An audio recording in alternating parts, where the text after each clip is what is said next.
Hey crafters, Leo with Dreaming Tree, and welcome to the assembly video for our Autumn Blossom crate.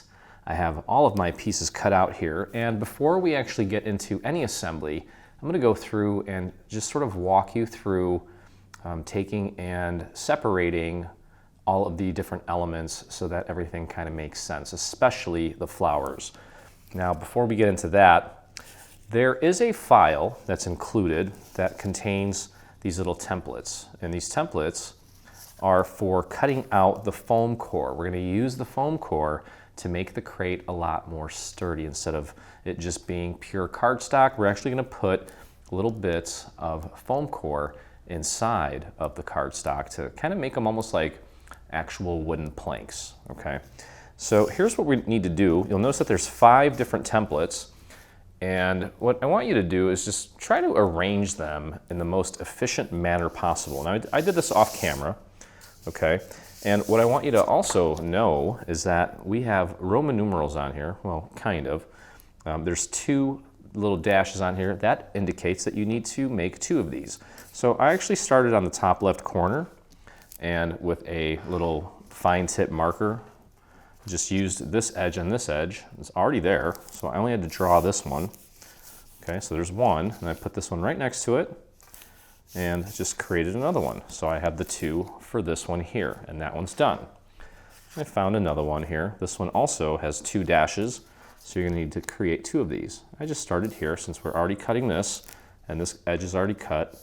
We only have to draw 2 lines to create that little rectangle. Same thing here. We've got those 2 are done. Okay, and we have this guy here. Now this one has 4 little dashes in the shape of a square. That means you need 4 of these. Okay, I put 2 here, and then I put 2 down here. I did this one second to last. So I also have this one here with 2, and I put this one here as well as here. So that one's done. I have a thin one here. Need 4 of those. It also has that little square, well, the markers in the shape of a square, I should say. You can see we've got 4 there, and then again I did 2 here, and I was going to do 1 more down here, but it was getting kind of close, almost too close to where I'd have to kind of cut super close to the edge. I didn't want to risk that, so I just put it over here. Okay, so I have all of the pieces here. You should have 1, 2, 3, 4, 5, 6, 7, 8, 9, 10, 11, 12, 13, 14 total. Okay, so you're just going to grab an X-Acto knife. I have this cool Cricut one. I forgot where I got this one. I think one of our dreamers actually sent this to me. And one thing that I've noticed over the years when I do this is that if I don't do it like this, where it's right in front of me, I sometimes cut it at a bit of an angle, and you want to try to make it as straight as possible. Okay, I don't like that angle thing there. Just follow the line. It doesn't need to be like super precise. Okay, we give you a little bit of wiggle room in the project, so if it's not completely perfect, it's okay. Just gonna do your best. Okay, I'll take this one and cut this one in half right down the line. Just try to keep that knife edge nice and straight. You don't want it sideways this way or that. Keep it nice straight up and down. Okay, so we have those, and again, you're just gonna go through and cut the rest of these and just get them ready for later on when we construct the actual crate. Now, we have a crate project that we did a while back. I think it was for Father's Day, and it was absolutely one of the most popular things we've ever done. So this one is kind of like that. It is a little bit different. Oh no, I think I just broke my tip. Okay, well, it's not the first blade I've had issues with recently, but that's okay. So you get the idea here. I'm not going to bore you with me cutting foam core here. Just go ahead and do that. I'll put that off to the side. You can do that off camera. And what I want to discuss here is, are the flowers. Okay, so I already have everything laid out, but I'm going to pretend like I don't. So I can show you how easy it is to lay everything out, and we'll do it this way. Well, first off, we have a daisy. Okay, there's going to be a total of 4 of them. 2 are going to be the same color, and 2 are going to be different colors. So we have this, this is a red currant color. This is all Encore cardstock. These are red currant. We have golden amber, and this is a dark red. Okay, so now obviously there's only one dark red and there's only one golden amber. And each flower is made up of 3 large petals and then 3 smaller petals. The smaller petals do sort of vary in size, but I'll get to that. So just take and put those off to the side. Okay, so you're gonna need 3 of the dark red in the large and 3 of the smaller ones. Okay, it's the only one that's that color. Again, here we have the golden amber. There's 3 of those. And this one here has a little triangle cut into it. Super tiny, but it's still there. Okay, so 3 large and 3 of the smaller. It's the only one. Well, this one has, this yellow is, there's only 1 yellow flower. So these are pretty easy to match up. Now this one here, this red currant, you may not do it in red currant, you may do it in a different color, but this is all gonna cut out of the same color. So what we need to do here is figure out which one goes to what. Okay, and fortunately, we've labeled it. Okay, so let's say that we have all these out here. These are all the same color, but you'll notice that 3 of them have a little square cut into them. So obviously we need to group these together. And these 3 smaller ones also have a square. So we're gonna group that together, which means that we're left with 3 large here and 3 small here, and those are gonna go together. Okay, so we have 1, 2, 3, and 4 flowers.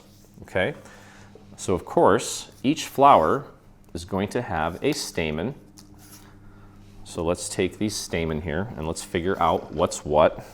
Now, right off the bat here, I can tell that I have 2 large and 2 smaller. One of these little stamens ripped off too, and I'm not gonna worry about that. Okay, so we're gonna do a smaller one here, a smaller one here, and 2 large. These are my 2 largest ones, these are smaller, okay?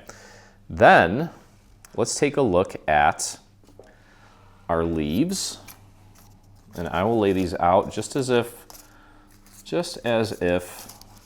I just took them off the mat, okay? That way, there'll be no confusion here. Okay, so here's what we're gonna do. I'm just gonna make a pile for each flower. Okay, you could pretty much see them all here. There we go. So let's lay these out. And what I'm gonna do is try to organize these by size. And I can tell that these are pretty much the same size. And from what I recall, there's 2 that are large and 5 that are medium size and 2 that are small, okay? So what we're gonna do, since we have 2 small flowers, and you know what, let me organize these by size, just so that we don't get confused. The yellow and the red currant and dark red are the smaller ones. So these are the 2 small, these are the 2 large. I'm gonna take my 2 smallest leaves, I'm going to give 1 to each of the small flowers. Okay. I'm going to take 2 of the medium-sized leaves and give 1 to each small flower. And then we're going to go and take 2 of the medium-sized leaves and give them 1 each to 1 large flower. And then we're going to take the large leaves, give 1 each to each large flower, which leaves us with 1 extra leaf. And either A, you can use that as a replacement for one that you may accidentally rip or whatever, or you can put this on an individual stem and use it as a filler, okay? So that takes care of the leaves. Now, we need to take a look at the little stamen for our flowers. Now, what you'll notice is that we have, there's a mint green stamen, and then there's also a colored stamen, okay? So the colored stamens are gonna go with the colored flowers, okay? So you'll notice that these are the red currant that I used, and on one of these, there's a square cut into it. That's gonna go with the larger red currant flower. This one, that's the same color but doesn't have the square, is gonna go with the smaller red currant flower. This red one here, this is dark red, is going to go with the dark red. And this yellow is going to go with the large yellow. Okay, so now that leaves 12 of the mint green stamens. Okay, so you're going to have a total of 12 of them. I'm going to lay them out here. I already have them organized, and I'll explain how in just a second here. So the first thing you want to look at is on 3 of them, you'll notice that there's a little triangle cut into them. Okay, and of course, the triangle goes with the triangle, which is the yellow flower. So that is everything you need for the first flower. Now, on one of these, there's a square cut into these. All 3 of these have a little square. That's going to go with the larger red currant flower. So we have everything we need for the larger red currant flower. And then that leaves us with 2 small flowers and 6 of these stamen pieces remaining. And what you will notice is that on 4 of them, 4 of these have a little marker on the end, and the end kind of extends past the actual stamen. There's 4 that have that feature, and then there are 2 that just end right at the edge of the stamen. It does not continue, nor does it have a marker. So there's 4 with markers. You're going to take 2 and give 2 of these to each flower. And then with the remaining 2 that do not have the score marks, you're going to give 1 each to each flower. Okay? So that is how you're going to divvy everything up for your flowers. Okay? So that one's done. That is done for our Gerbera daisies. Now, we're going to do the same thing and go over the setup for our sunflowers. Okay, so I'm going to zoom out for this a little bit so you can kind of see everything laid out. Now, the way we have this set up is there are a total of 5 sunflowers, okay? And let's just go through it this way. The largest is cut out of this dark red color, okay? So each sunflower is going to be made up of 3 sets of petals. 1, 2, 3. Okay, now obviously you've got the red all together there. And on the largest, you have a circle cut into not only the petals, but also the brown portion of the stamen. There's 2 of these that both have circles in them.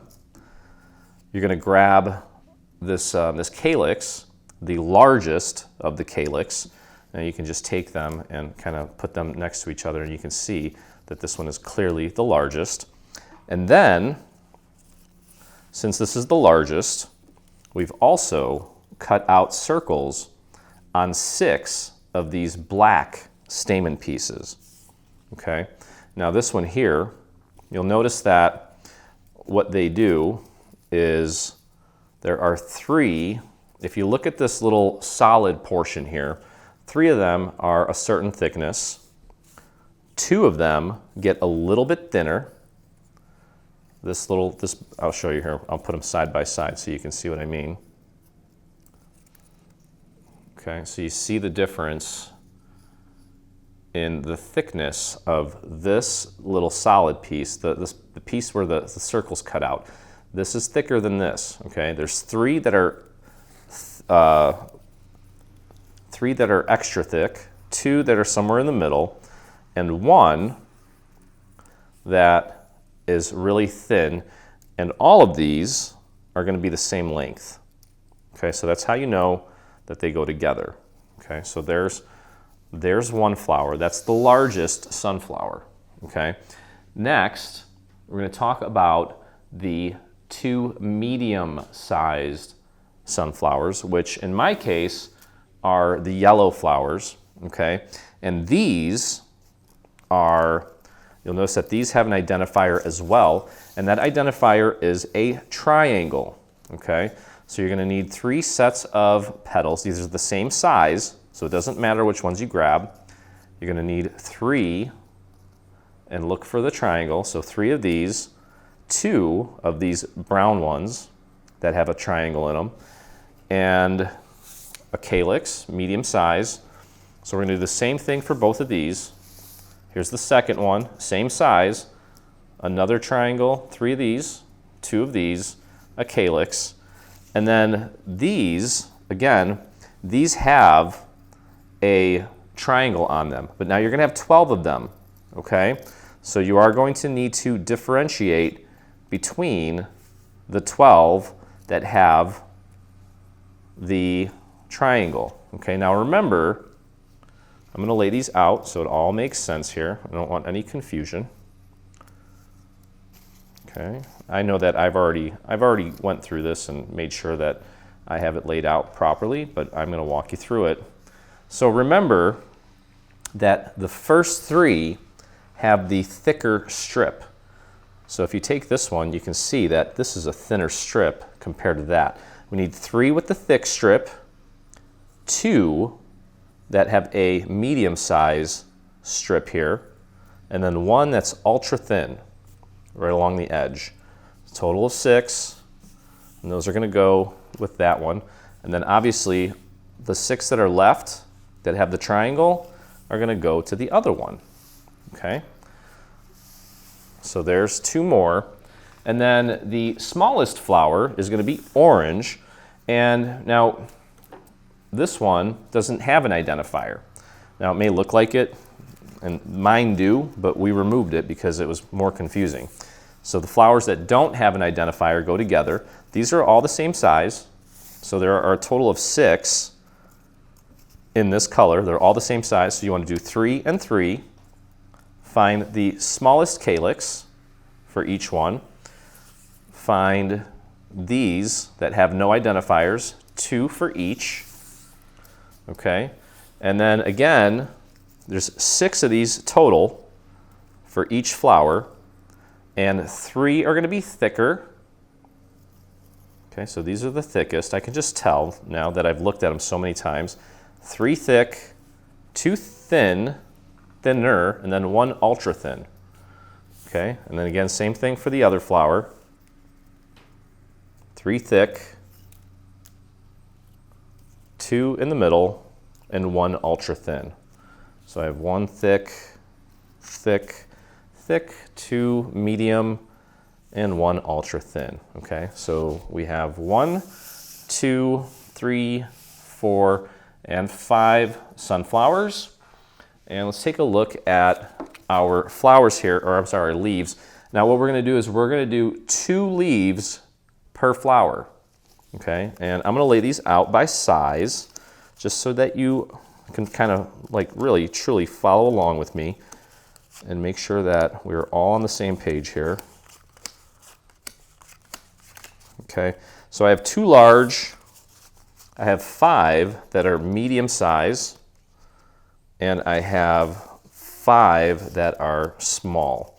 Now I'm going to prefer to work with the smallest leaves on the actual stems, and whatever we have left over we're going to use as filler. Okay, so now remember, the smallest leaves are the orange ones. So what I'm going to do is I'm going to give each of these 2 small ones, okay?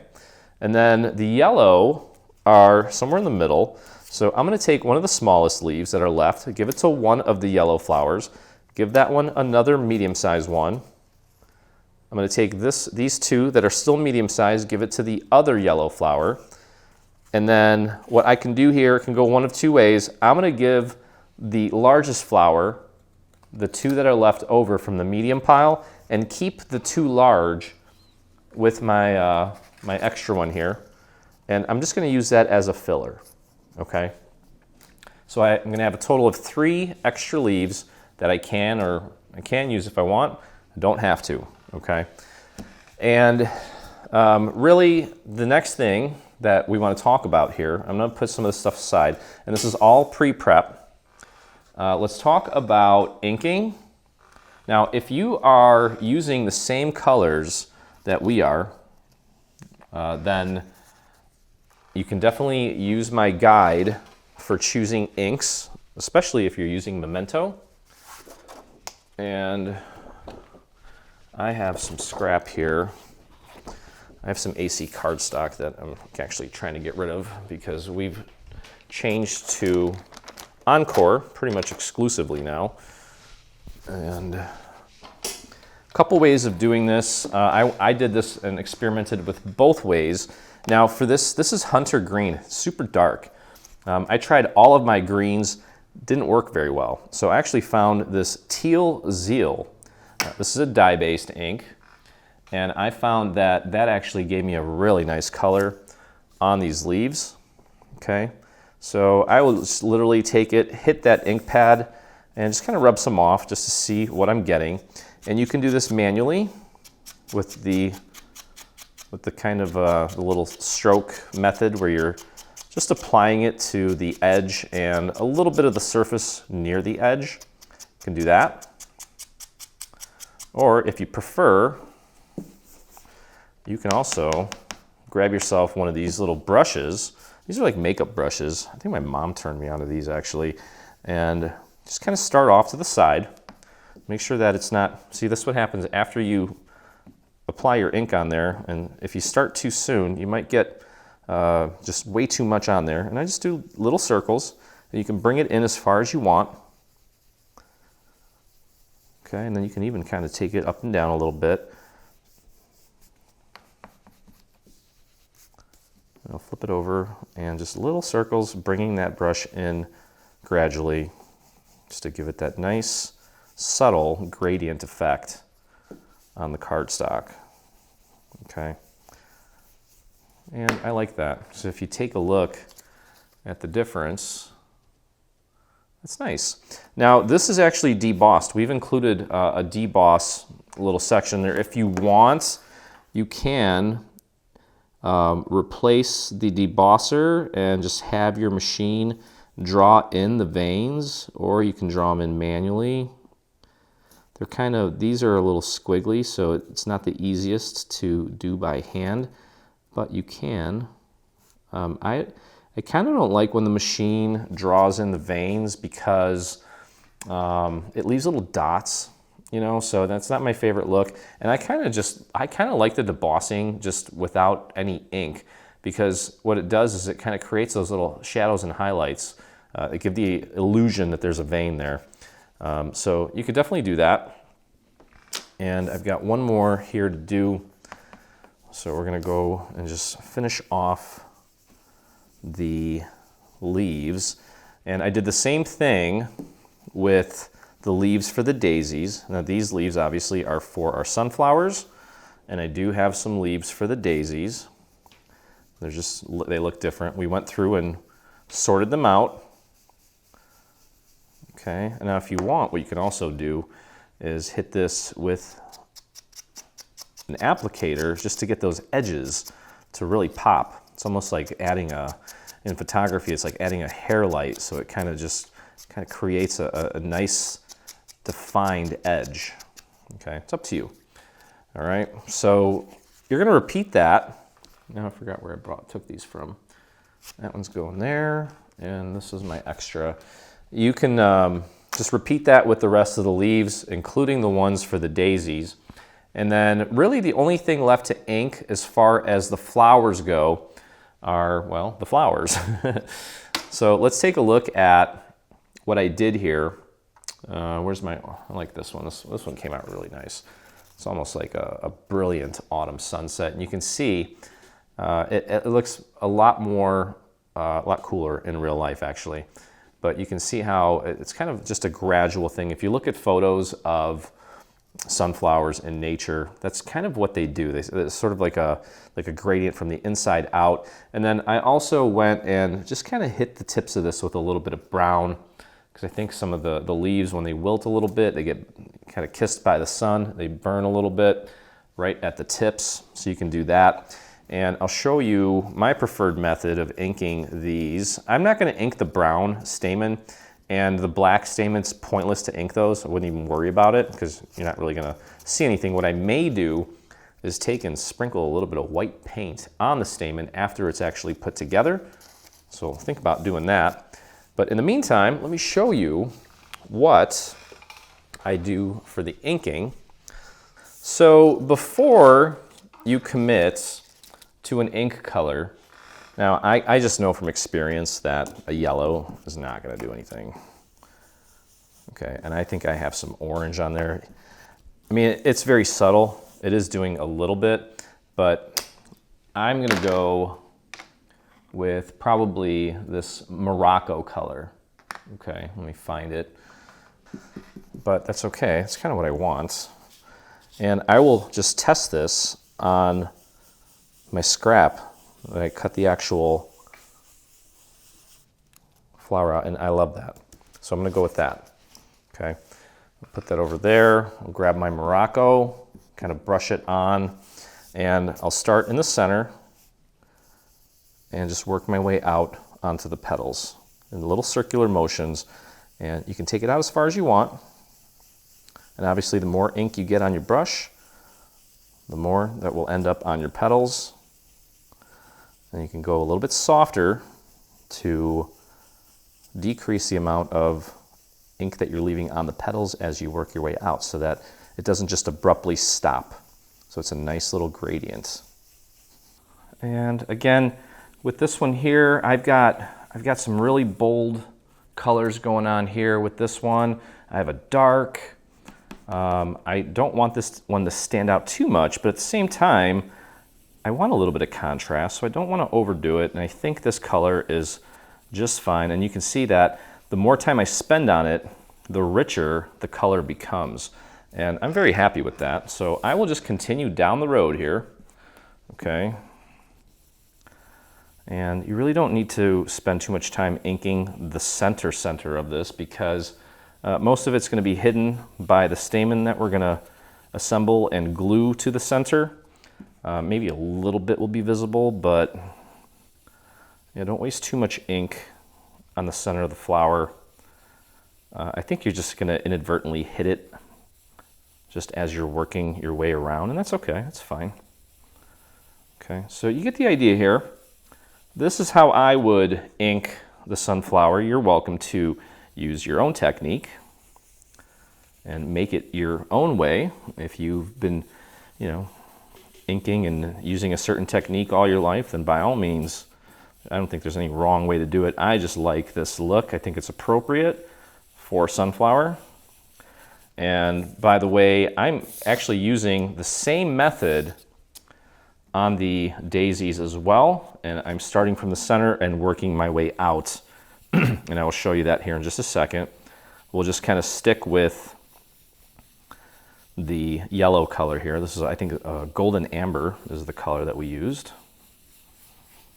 Okay, and what I may do with this yellow is just follow up with a little bit of brown on the tips, just a very subtle light brown, and I may even use the brush to apply that, or I might just leave it alone. I'm not sure yet.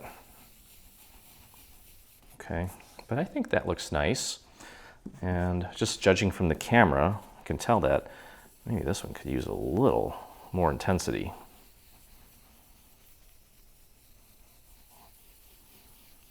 Okay, so you get the idea. Now I've done pretty much all the flowers. I've got one more yellow one that I'm going to work on, but you can see when they're sitting on top of each other how cool that looks. It looks very lifelike. Okay, now as far as the daisy goes, there are, again, 6 different sets of petals, 3 large, 3 that are relatively smaller, okay? And I literally did the same exact thing, just applied a little bit of ink onto my brush. And with the small one here, you barely have to, you don't have to go too crazy. Just go a little bit. And don't bring it all the way out, because you want it to be a little bit different. It's pointless to put ink on the whole thing, because then you're just changing the entire color, which defeats the purpose. You want to be able to see that gradual change, okay? Now, once we actually get the stamen in the center here, it won't look as dark in the center, right? Which is what we're looking for. So you can repeat the same thing on the daisy, just little tiny circles coming in from the inside, working your way out. Make sure you leave a little bit of that the original color of the cardstock there. And then if you want, you can go back in with just, your applicator and also kind of tinge the tips if you want. I don't think for the daisies, I don't think I'm going to do that. I don't think it's really going to do much. Now, on the other hand, for the sunflowers, It actually may, and you may want to go in with the original color, which is this Morocco color, and just kind of hit the tips of it here and there. You don't have to do every single one, but I think that looks nice.